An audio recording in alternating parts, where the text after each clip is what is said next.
Mama yako. Hakuna vurugu, hakuna fujo. And our cry is one.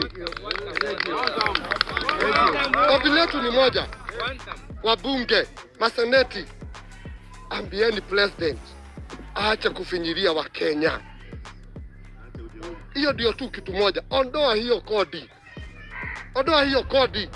Tolea wa Kenya hiyo kodi. Wacha ikuwe zero rate.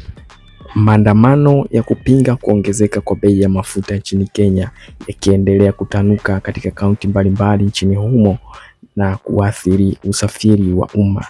Kiongozi wa chama cha Wiper, Kalonzo Musyoka, amemtaka waziri wa nishati kujiuzulu. Waziri wa nishati Opiyo Wandayi anapaswa kuchukua hatua muhimu zaidi katika kipindi chake cha uongozi, hatua ambayo historia ya wananchi wa Kenya wataikumbuka. Kupunguza mara moja bei ya mafuta na kujiuzulu, amesema Kalonzo Musyoka.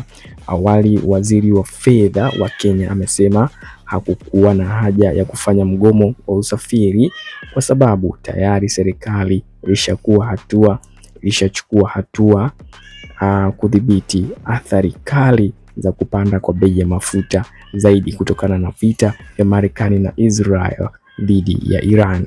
Polisi jijini Nairobi wanaendelea kuwatawanya waandamanaji kutumia mabomu ya kutoa machozi.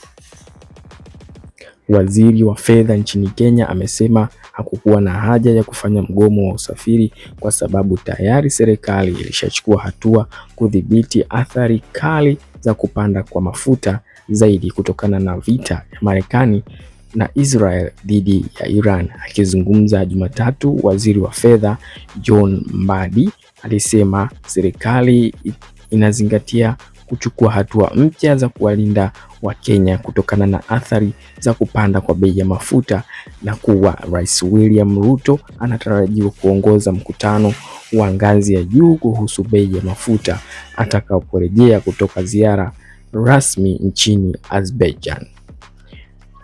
Tunaweza tu kutumaini kwamba vita hivi vitaisha, lakini hata tunavyotarajia lazima tufanye maamuzi fulani. Nina uhakika serikali itakaa tena mara tu rais atakaporudi kutathmini nini zaidi kitakachoweza kufanyika, Mbadi alisema.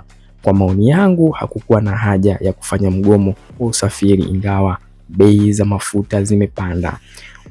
Wasiwasi wangu ni kwamba tunajaribu kutatua tatizo la kimataifa kwa kutumia njia za ndani, jambo ambalo halifai. Kama